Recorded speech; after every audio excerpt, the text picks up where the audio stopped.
As Rangers fans, we know that a goaltender is the backbone of a hockey team.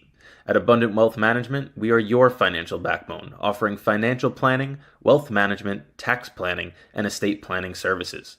To schedule your free consultation, head to www.abundant-wealth.com. That's www.abundant-wealth.com. Abundant Wealth Management. Live, plan, triumph. You're listening to Rangers Radio, your home for end-to-end coverage of the New York Rangers. With your hosts, Brendan Azoff, Zach Domino, and Steve Pappas. Blue Shirts fans, the puck drops now. What's up, everybody? Welcome to Rangers Radio. Happy New Year to all of you that are listening. And you know, it's 2025, but until the Rangers take the ice tonight against Boston, all we have to talk about is 2024 and what an awful 21-game stretch it's been for the Rangers, who are 6-15-0 in their last 21 games. They haven't even been able to get any to extra time, to overtime, and actually get points. It's been one of the more abysmal hockey stretches that I've watched and I can remember as a Rangers fan. I know you two feel the same way, but before we dive into all of that, you know, poo and pissing on them, let's start with some positive introductions. How are your New Year's, boys? Are we still doing this? We're really doing this? We're going to talk about this team again? It's called Rangers Radio, so unfortunately, people on. I guess the good news is, as I was alluding to the group chat, the Vegas line, right? If nobody respects us except for Vegas for some reason, where I thought I was going to look at the line, and after everything, even if they were giving us a little bit of credit, we'd be like plus 150. But to see us open up at minus 115 for some reason. Can I tell you why? I don't know. It's maybe the same reason why Peter Laviolette keeps throwing out the same bums over and over on the ice. Some guys that don't deserve respect are getting respect. And look, we opened up at minus 115. It's been bet where both teams are minus 110, but it'll be far and few times between that you probably see this Rangers team favorited odds-wise going forward, at least during Igor's IR stint. Hey, can we just say that the Rangers are undefeated in the new year in 2025? Look, this is a positive show. They're favorites, undefeated. The Devils are not. The Rangers are. There we go. They have a better record than the Devils in 2025. And Zook, the reason that they are kind of even with Boston is for the quote-unquote I'm due line, where eventually the Rangers have to win a game. But I saw that with the Jets this year, and Steven would know that. And I know because my wife and the Jets always found themselves I tuned out the Jets. I tuned the Jets out a long time ago. I haven't. The only reason I had to watch last week is because of the Bills, and the Bills are huge around here. Funny. And I'm sitting here getting dogged by everybody. I'm like, you guys did us a favor. The Giants are screwing themselves today, so we're doing this a favor here. And we're not due. I just want to say that off the bat. I know what you're saying. The reason the line is because we're due game. I honestly have not looked at the standings. I've obviously watched all the games, which haven't been many, but haven't done a hard look at the standings until our last show. Since our last show 2 weeks ago, we were legit in last place in the Metro. This team is very, very bad. And, we're going to go through all the steps of grieving together. This one will probably be another one where we talk a lot of ish about the team, like Brendan said. But eventually, they're going to be so bad that we're going to be able to have some fun with this. And all these guys that we hate, we're going to be able to come up with some mock trades where I'll drive them to the airport and send them wherever they're willing to be sent if they have a no movement clause. But for now, it's just another day of them sucking. And before I pass it back to you guys, the saddest thing about it all, and I want to hear what you guys say about this, but I think you guys are a little more jaded than I am when it comes to this team. But truthfully jaded is I sit here and I think we got a chance tonight. I'm going to talk shit about this team. I'm going to say every player sucks. And I'm going to get my ass in front of the TV tonight. And when that puck drops until we give up a goal 2 minutes in, I think we got a shot. I like that. You give up the goal 2 minutes in because it's inevitably happening. It's been so bad. I'm with you, Zook. And I'm not an overly positive guy. But the way they played against Florida, I thought they deserved an actual better result in that game, but they still do too many things that are subjecting them to lose the game. But they've won 3 in a row against Boston, so that might be also why the line is like that. But I really do think that they're just due for one bounce in one game. It hasn't happened. And you look at the Florida game, they had a lot more momentum than the Panthers did, but there was a goaltender interference that didn't get called, a challenge early in the game for goaltender interference that he probably shouldn't have challenged and saved it for later, which would have taken that goal off the board, and just things like that happen. And Shesterkin's bobbling pucks, and now he's on the IR, which we could talk about a little bit. And that's the other reason I think they have a chance tonight, is because they do tend to play a little bit tighter in front of Quick. And now Quick's going to get an extended run. He's playing for a contract next year if he wants to keep it going too. So it's a good time to him to showcase that he still got it. So maybe it is a recipe where Shesterkin, who you could clearly tell the game in Tampa, I've never seen him actually leave the bench before after getting pulled. He's dealing with it. He knows he's not playing up to his standards, but he's also pissed at the guys in front of him that it's been this long of a stretch where they haven't played to any standards at all in front of him. So I think that his mental state was not in it. And you could tell when a goalie is making little miscues like that, where he can't glove a puck out of midair for a guy that is seemingly one of the best in the league when he's on. Getting paid like one. And he is. Well, not yet. So if you're going to have a bad year, this is the year to do it. But it just, everything has gone wrong. Right there hasn't been a single thing that went right, and they had Will Cooley going right for a little bit, but now he's kind of succumbed to the rest of the team's problems. And you got no points for Lafreniere, you got no points for Zibanejad, you got meaningless goals from other guys. It's a dumpster fire, absolute dumpster fire right now. It is so painfully unenjoyable to watch because it's so predictable, and I think that's the worst part about it. It's not. There are no unpredictabilities anymore with this team. When the puck drops, the exact team that you're going to get, the effort that you're going to get from them, and it's not going to be good enough. I'm sorry. There's no logical reason to go into any of these games and expect them to show effort, to give a shit and win. You haven't seen it. I mean, even games where they've played good, they still don't win.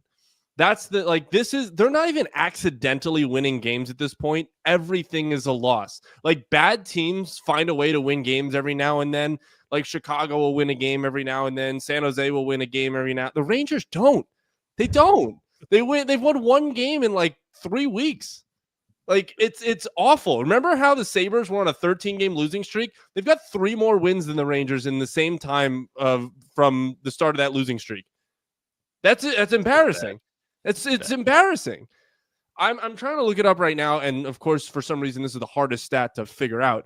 But the record, the NHL standing since November 20th, and if I had to bet, the Rangers are in last place in the entire league. They've won 4 games.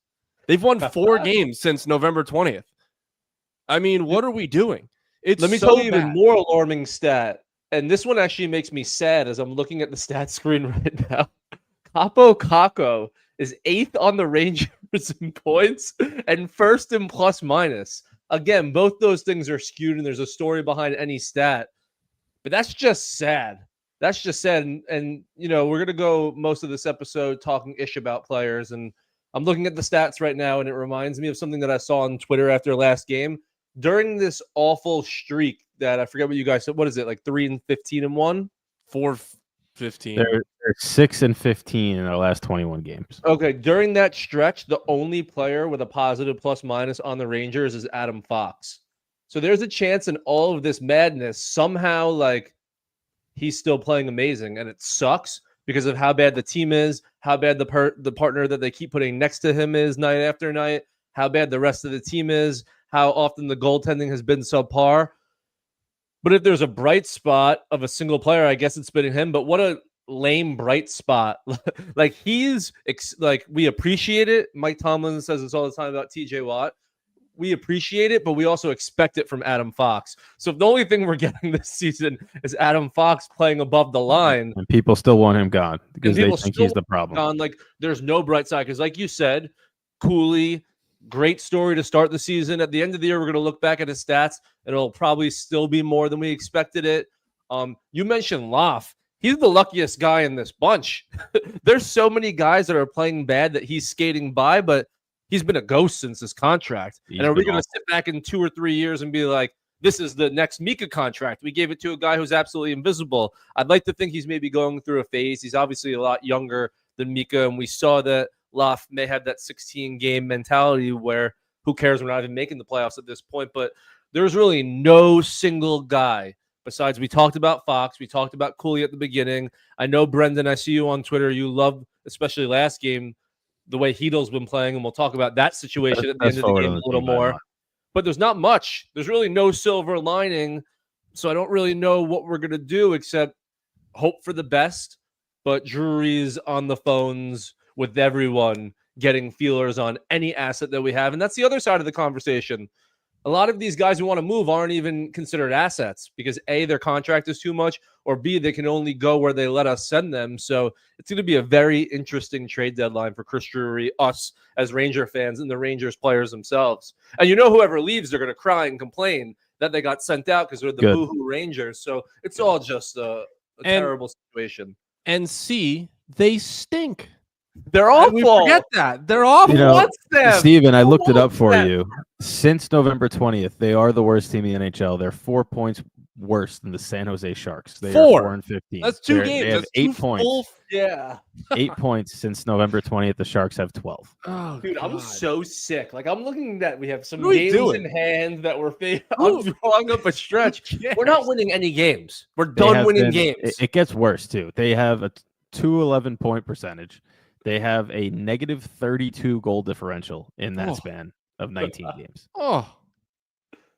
That's the other thing. They're not competitive. Like, they're just not competitive. We talked about this before our little break, right? I think our last episode was 2 weeks ago, and we had said during that time frame that if the Rangers had lost 4 to 5 of these games in overtime, they would still be 2 points out of a playoff spot. It would not be this doom and gloom, but they don't even have the capability of responding to any goal that's scored against them. So there's no way that they force overtime. It's just one of those things where it's snowballing. Like, even teams that lose in overtime consistently, like the Islanders, who are currently sitting near a playoff spot, it happens to work that way in this point standing NHL, kind of enigma that we've got going. But Zook, you mentioned the trades, right? I'm putting it on the bottom of the screen right now. David Pagnotta of the fourth period, he reported that Mika Zibanejad would be open to waiving his no-move clause should the right fit come about. I'm not necessarily sure how much stock to take in that. What's the right fit? Who's determining that? There's a lot of question marks. I've got one. But here we go. I want to hear what you guys have to say about that. It'd be very funny. Back to the Ottawa Senators. Anyone. They're playing too well to want that kind of contract on their team.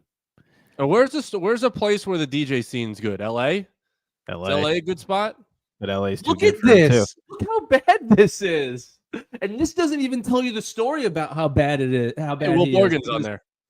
It's probably like it's awful. Oh yeah, I mean, hey, by the way, the guy that fooled me after like look who's right below him. We found like treasure in someone else's garbage. But listen, this minus 22 is probably being buoyed by other guys on his line or other players. He's even worse than this. He's unplayable. He's not fast. He's not physical. He shoots. He doesn't even come close to hitting the net. It's just, I would love if we just benched him for a game and see what happens. Is that just would love it. Connor Bedard's on this list? Oh my God. Connor God. Bedard's had a terrible sophomore year. You got Barclay Goodrow 2 spots below him. Let me say this before we go any further. Will Borgen, we bring him in. We bring in Vakanainen. Euro Vakanainen. And we blocked Zach Jones. For two guys. Well, I got another banner who's now for that. pissed. Yeah, who's now pissed. Yep. And I want to get into this because this solely falls on Drury, because you have a guy in Zach Jones who you've seen play NHL games for your team, play them particularly well. He's an inconsistent player, but he still plays it halfway decent, better than most defensemen on this team. And you reward him by trading a defenseman, which would mean that would open up a spot for him to be in there and go play, only to bring in another defenseman who's injured at the time and another defenseman in the Capo Caco trade. You've now buried him through 2 guys. What are we doing? Better than him. That are not better than him. And they're not better than him. That's the problem. And say they maybe, and they're not. This is why I think it's Drury's issue, not Laviolette's issue. I think Drury, for some reason, doesn't want to play Zach Jones. So you should have traded him then when his value had some type of value. Exactly. Because now he's being scratched. I'm going to let you talk before I get into this because I got a lot. We are in such a spot right now where your general manager, and again, this is all speculative. I don't know anything, but it's speculative. It feels like your general manager is actively sabotaging the team. He's actively putting them in situations where they cannot succeed, where the players cannot succeed. I'm a pro team guy. I'm not a pro player guy. I root for the New York Rangers. I don't root for Zach Jones. I don't root for Mika Zibanejad. I don't root for Igor Shesterkin. I want the New York Rangers to be the best team. And right now, it feels like the management is what is putting this team at an even bigger disadvantage than what the players have already put them at, because they're running it like a clown show as the players are playing like the circus. It's ridiculous. It's terrible. Isn't this the exact season you would want to test out Zach Jones if he's inconsistent and you don't know anything about him? Like, it's the worst, so ridiculous. Because the worst part is you can still compete for a Stanley Cup. Most teams wouldn't. Most teams shouldn't in the situation the Rangers are in. For some reason, we don't want to, lean into that. But this is the time to do that. This is when you find him, because you're not going to go make the playoffs. You're not going to go play for a Stanley Cup. So why the hell are you sitting a 23-year-old defenseman who shows the potential on the offensive side of the puck? And sure, might need some work on the defensive side, but this is the time where you do it. For when you come back and when you start to play better again in 2-3 years maybe, and he's 25, 26, 27, he's then your veteran defenseman, instead of just shoveling him to the bottom of your defensive lineup for Will Borgen and Euro Vakanainen. Like, what? It's awful. It's just awful. So you mentioned that it's a Drury problem and not a Laviolette problem, and I do think a lot more of it is on Drury right now. The whole roster construction thing, which is Zook's MO, is terrible. My whole thing on Twitter has become fireable offenses. Everyone's been saying that back to me after my rant a couple of weeks ago, but there are fireable offenses that are going on. And listen, if the Rangers are so set on drafting at the top of the draft, then by all means go for it this year. I really, it's a lost season. Even if they snuck into the playoffs, this team's not competing for a cup right now the way it's built. So, the reality is, let's go try to get a James Higgins, because that would be an amazing pickup in a draft situation, especially with his familiarity with Perreault, who, by the way, Gabe Perreault should want no business signing with the Rangers if they don't get a James Higgins, but that's not how that works, fortunately. So there's been a lot that I've looked at. Right now, the Rangers have 2 defensemen on the books next season, right? It's Adam Fox and Braden Schneider. Everybody else is a free agent, whether it's UFA or RFA. Thank God. We don't know what's going to happen with Keandre Miller. We don't know what's going to happen with, Zach Jones. Obviously, he's an RFA too. So by not playing him and by not trading him when you could have, you are now in a position where, again, you are going to have to either move him for less than you would have gotten prior, or you're going to have to give a contract to a guy that clearly is unhappy with his playing time. And that is where it falls to the coach a little bit too, because as much as we want to blame Drury, I have a hard time believing that he is in the middle of these lineup decisions, and every single lineup decision that Laviolette's making is wrong. Everyone's getting scratched besides Zibanejad, who, forget the playing style, right? If there's anybody that needs a day break going into a game, it's that guy right now. It's clearly all in his head. Just give him a day off. I don't understand why that's so hard to do for him. And then you have the whole defensive situation with Zach Jones. Like, how can he not get in the lineup over these guys? And then when they're in the middle of this rut, and it's not even a rut, it's just a piss poor hockey team. But when they're in the middle of this, and you have a game in Florida where Philip Beadle is not only playing well, but he's the best player on the ice for both teams. He scored a goal. He's creating offense. He's doing all these things right. And his excuse was, he was out there the shift before, and I wanted to call my timeout, but I didn't have time. Well, you call the timeout before you pull the goalie, and you give that guy a chance to get on the ice. Because guess what? Philip Beadle should have been on the ice. It's the same way, what was it, 3 weeks ago at this point, where Will Cooley and Brett Berard were playing really good in St. Louis, I think it was, and they didn't put them out there. How do you keep deferring to the guys that are literally the reason you're losing in situations like this, where you are currently the worst team in your division? You're near the bottom of the league overall in standings. This is where you give those young guys the chance. And if not even to just give them the chance, to say, fuck you to the veterans at this point. Yeah. And it's not even like, you could almost take a step back and say it could also be neither of those. Like Philip Hedl was just the best player. It's just a common sense. No message needed to be Everyone said. saw it. Everyone saw it. Like that was an unbelievable game. Like everybody was tweeting. Like Boomer Esiason tweeted that it was ridiculous that 72 wasn't out there. Like everyone's jaw dropped when the 6-man came on and it was 93 and it wasn't 72. Like he was dominant in that game against a really good team and a really physical team where if anyone has ever said anything about Philip Hedl, it's that obviously physicality can sometimes make him miss weeks on end. Like that was an unbelievable showing by him. I also want to give a shout out to Brett Berard because I think he is what he is. He's never going to carry your team, but Brendan, you always tweet it. He's just moving his feet. He's always moving his feet, and he's always active. Move their feet. Some of these guys would just like, if Mika just moved, things would happen. Like he does have talent that he would just get lucky. Like these guys are gliding around the ice. But back to Hedl, fire like an extreme fireable offense. Like that would have been one where if I woke up the next day and like Laviolette was gone, I would have been like, that does make sense. That was the final straw.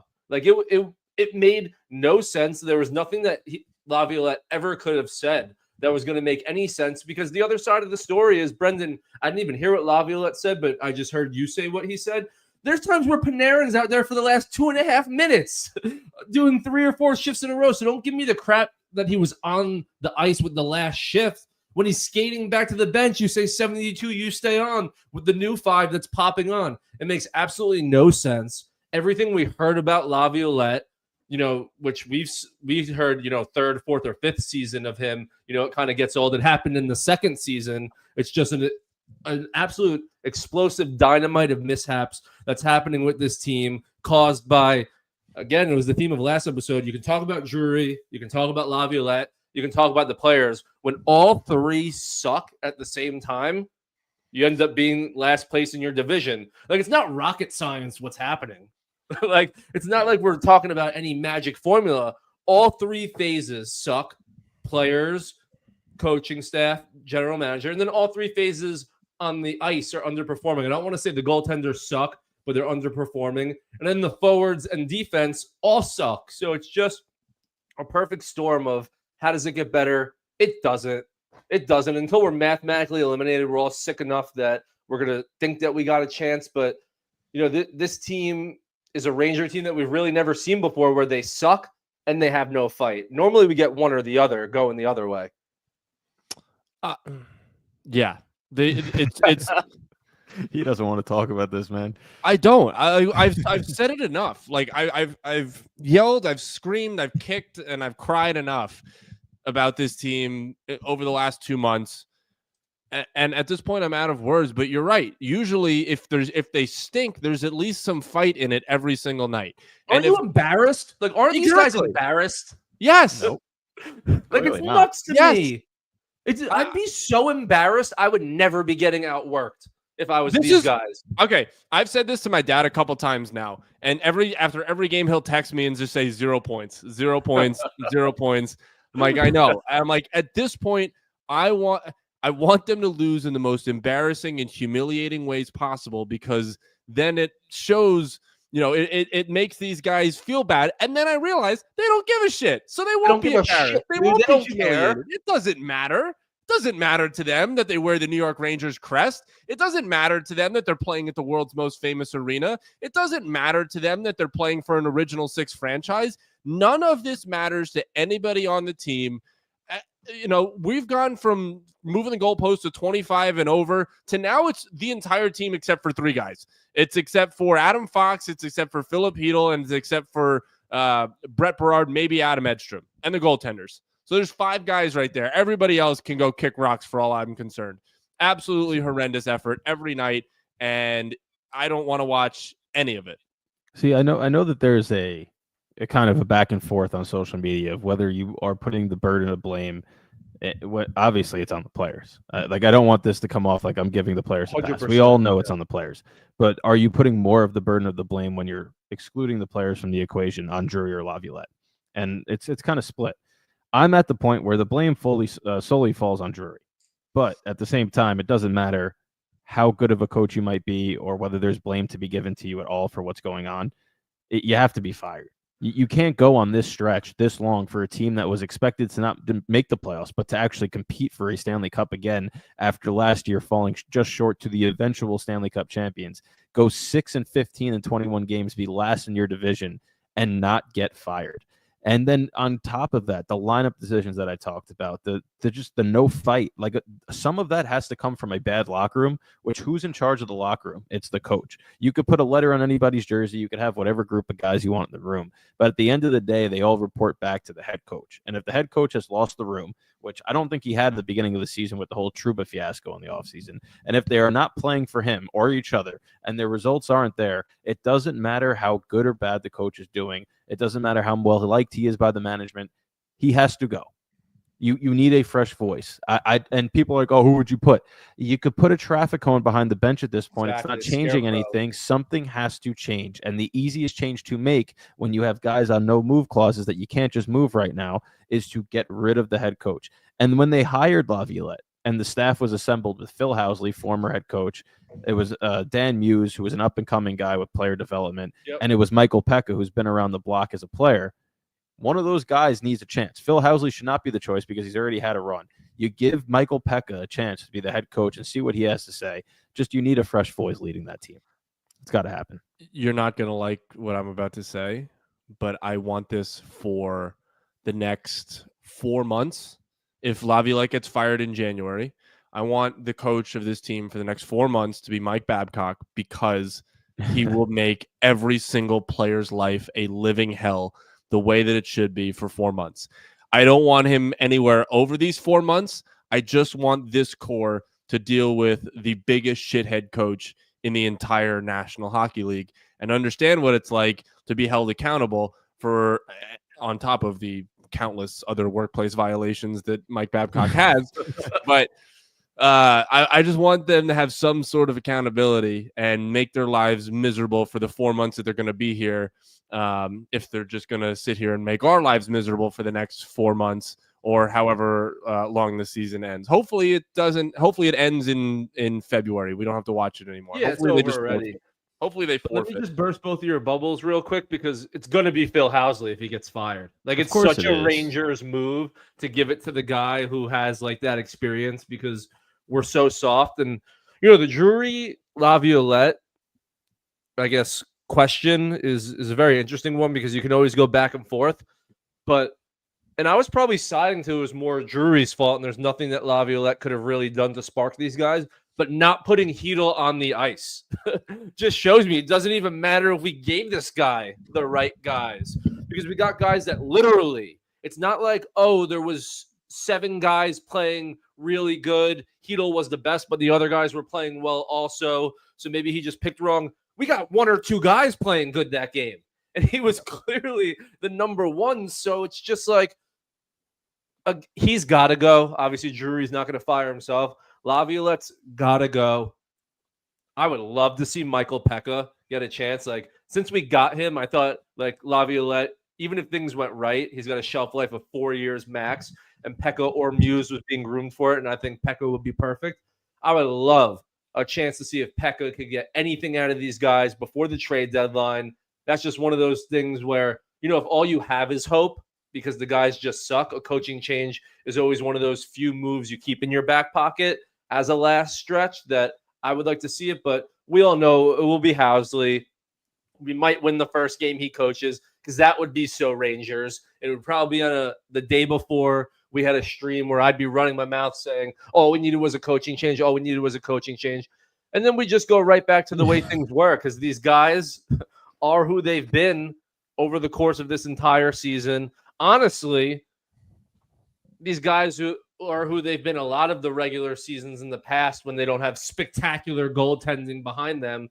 And that's really maybe the biggest pill to swallow, the toughest pill to swallow, that, some of these guys maybe aren't that good when they don't have literally a brick wall behind them, but they just need a total tear down and rebuild. And with some of these contracts, specifically some of them given this year, you got to do that on the fly. And Drury's laughably not the guy to do that.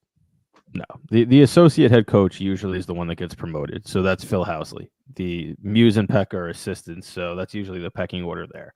I think, for the sake of us having something to watch and enjoy, it should be Chris Jury that Laviolette gets fired, and he now has to stand behind the bench with the players that he's put on the block. And in a season that's already been a complete soap opera, why not just make it a little bit more fun? That's a good right? one. Let's Are player coaches still legal? Can we throw Fox out there? I don't know. You want to go back to the Slapshot days?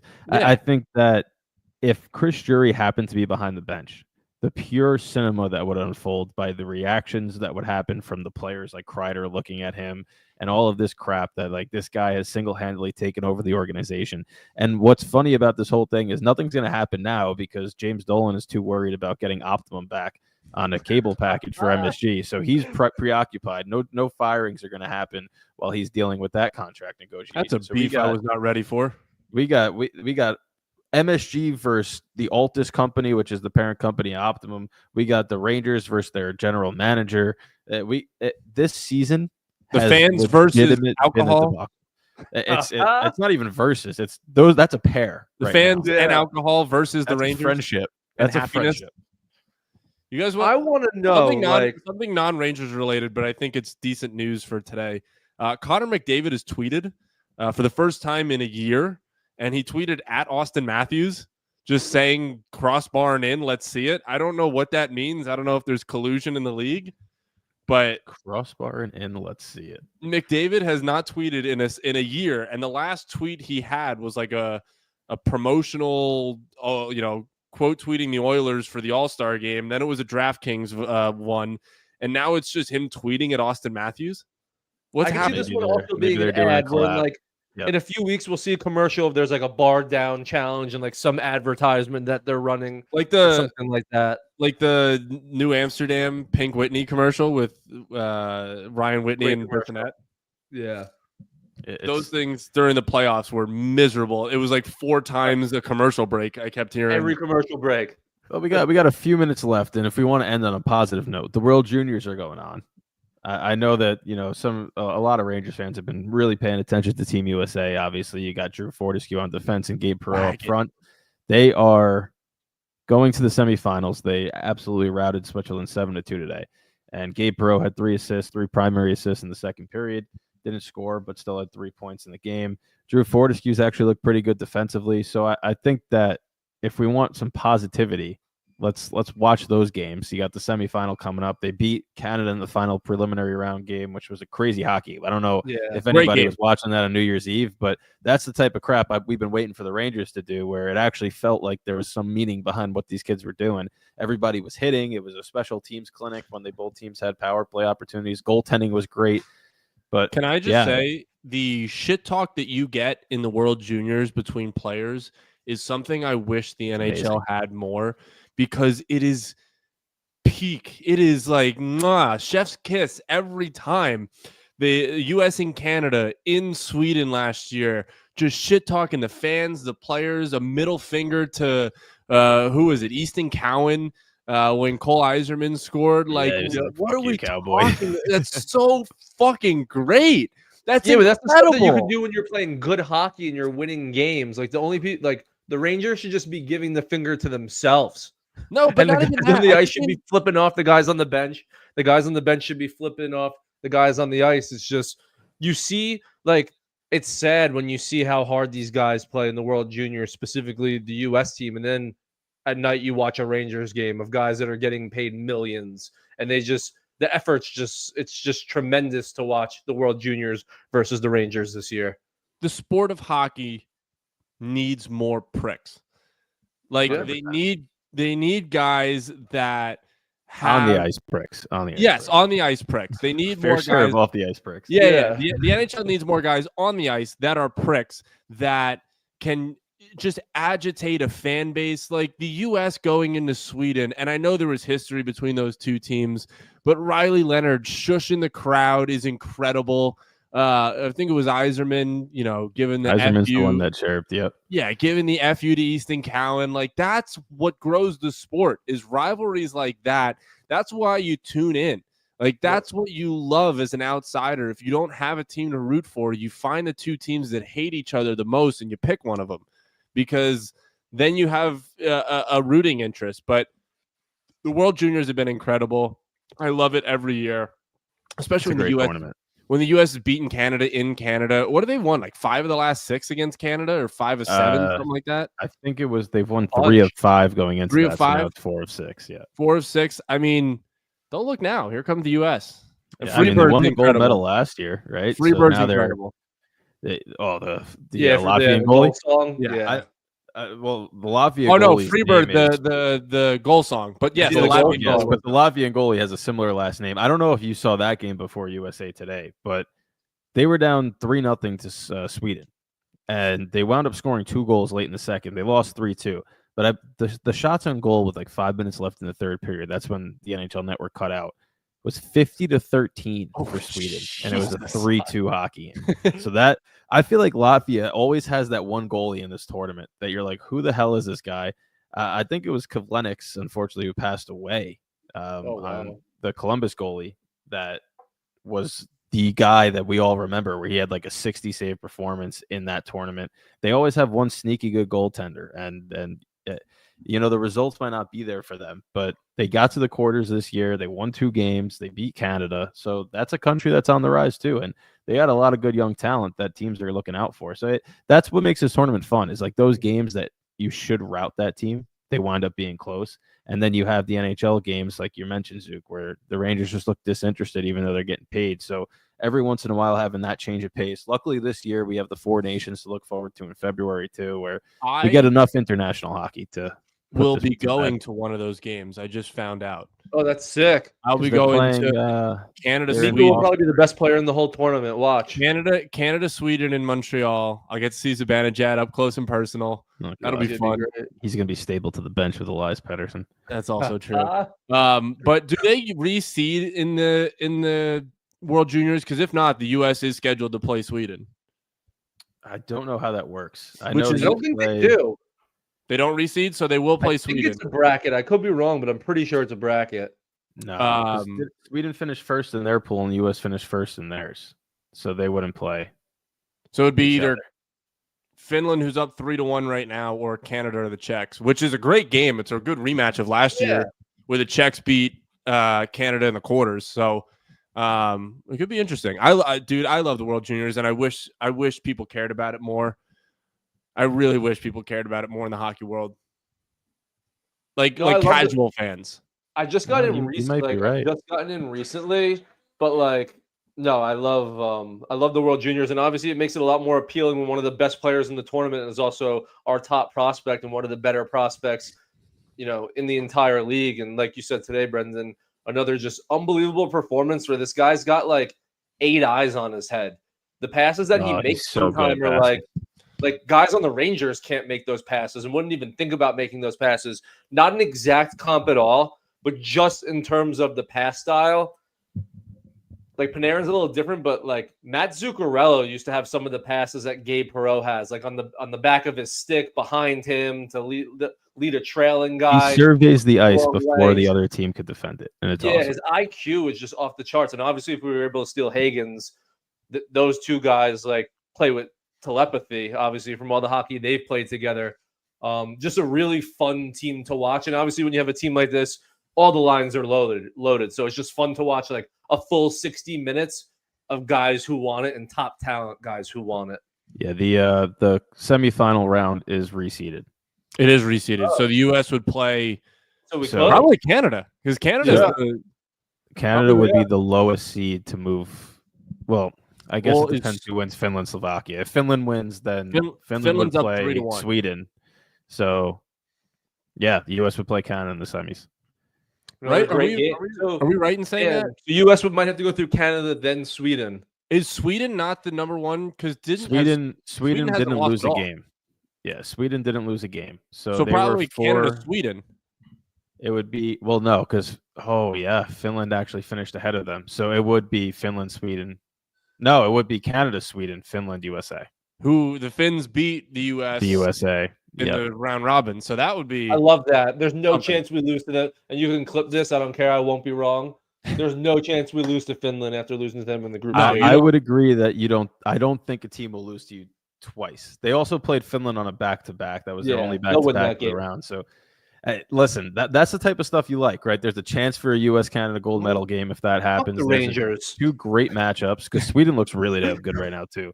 But yeah, it's awesome to see. But regardless, that's going to cut it short for this episode because I think that there's not much else we could talk about. Don't the Rangers play Boston. Cut it short because of time because you had something to do. They only deserved 40 minutes. We didn't cut it short. We went 30 minutes goes down a minute. What we should have. No, that's true. But they do play Boston tonight, the first game of 2025. We'll see if the results are the same as 2024, if maybe they turned over a new leaf at their New Year's party. But time will tell. 7 o'clock Eastern. Hopefully we get to watch a win because, I kind of forgot what those feel like. But, boys, it's been fun. We'll chat again soon. Hopefully we'll have a win to talk about because those don't seem to happen that often. But Happy New Year to everybody that listened. We appreciate you guys tuning in as always, and we'll catch you next week. See you guys. Go Rangers. Undefeated.